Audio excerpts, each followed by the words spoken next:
Opinions and stories around the game we love, told by your favorite storytellers. Stay up to date with all things cricket. Subscribe to Cricbuzz's YouTube channel and press that bell icon now. It's Gujarat and Mumbai tomorrow. It's match 51 at the Brabant Stadium. So exact same place where they're playing. It's 10th game for Mumbai, the 11th game for Gujarat. Gujarat, of course, Lisa, would be hoping to get the 2 points tomorrow and get that Q against their name because they have to get it at 18. Yeah, they do. I think Polly, 2 games ago when they won the toss and elected to bat first, are going a little cheeky. You're too cheeky for yourselves. So they just need to stick Polly to didn't like it. No, you stick to the formula that's worked well for you, and that's what they need to go back to. Yeah, Polly, it didn't work out well for them as you predicted. No, it didn't, and I'm sure they'll be keen to get onto the winning ways. As I said earlier, you don't mind a blips, but it's when there's 2 or 3 then it starts to become a habit, and then there starts to be issues raised, and people feel like they're out of form. Once you're winning, you cover over most things in your squad if they aren't going according to plan. So they'll be very keen just to bounce back, get on top. And then how do Mumbai approach it? I suppose they might, if there's an opportunity to use a younger individual, they might do that. But I don't see them tinkering too much. Now that they've got the win under the belt, they'll feel like they need to try and get on a run just to restore some pride and to keep things positive. Let's have a look at the Mumbai team. They've also had a change in personnel today because Tymal Mills is injured and he is out, so he's not going to be there. And we have Tristan, let me just, come on. Polly, help me here. Tristan Stubbs. Yes? Tristan Stubbs. Wicket-keeper batter, South African, right? Is he? Oh, yes. In fact, he is. I've heard a little bit about him. The T20, he hasn't made any international debut or anything along those lines. And it's interesting that it's a like-for-like replacement, wicket-keeper for bowler. He did set the world alight. I was just trying to get to the bottom of it. In the T20 competition here in South Africa, he was going at a rapid rate of knots and clearing the boundaries at will. So that's probably why he's got it. But interesting, I'm not quite working out how he would have got there. Who would have referred him? Who would have put his name in the hat? Because maybe he's just Devol Brevis's buddy or something. Right, yeah. It's like it's at this late stage you would. I don't know. We'll have to see. I mean, I very much doubt they'll turn to him if he's just got in there. I don't think they'll change. Tim David had a good game. And I'm glad they've come back to him. I was surprised to see Brevis out, actually. I mean, he'd done it right in 3 of the games. He had 2 blipses.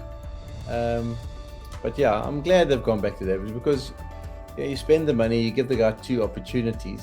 Everyone takes a while to find their feet, particularly a guy who's not on the international, like the proper international stage and playing every week. He's not a massive name and it would have been a new experience for him. So it was good to see him back and good to see him just make a contribution. He'll be feeling a lot more confident after that. Yeah, geez, he can hit the big sixes though, Lisa, that Tim David.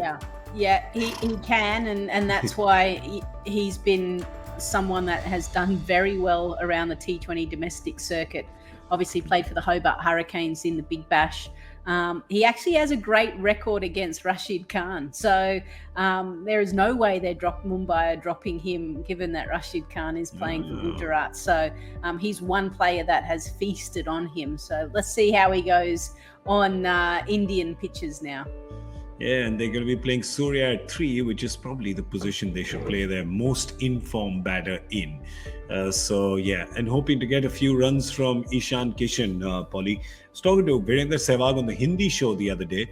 He was very clear to say the problem with Ishan is his hands are just not going through.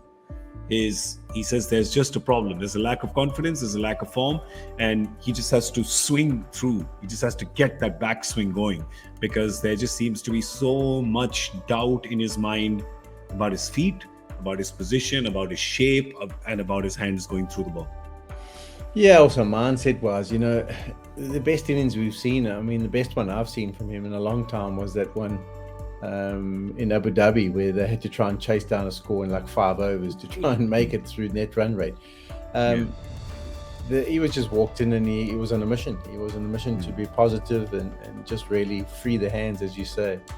But sometimes it does get a little bit bogged down by, all of a sudden you're not getting runs, and then people are you technically doing something different, and they want to chat to you about it and make you think about certain things. And that's why, the best thing you can do is just answer it with runs. Him and Rohit need to get them off to a good start there. It makes such a massive difference when you've got now the two guys in the hitability along with Pollard in the middle. You've got Sky in form. If you get a good start, they're still a formidable batting lineup. One thing just quickly on that is everyone has technical flaws. Your hands go away. Your pickup may not be right. And that makes you quite unique and different to sides. Steve Smith is an example, does so many weird things, his pickup and everything, faff the hands, split. But when things aren't going well, people do point all of those things out, yet it's actually worked very well for you in the past. And I agree with Polly, it is about mindset. And sometimes from a coaching point of view, it might be just changing one thing that just makes you feel good about yourself again.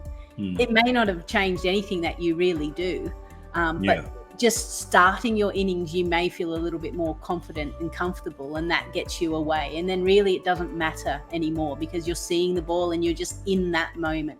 That's the hardest thing with cricket, is staying in the present moment.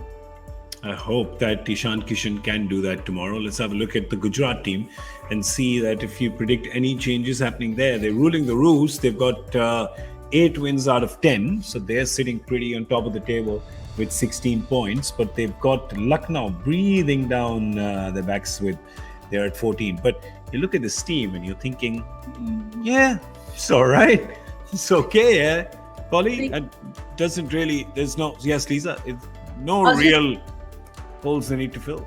Yeah, I was just going to say Sai Sudarshan, actually, he rolled his ankle, didn't he? Correct.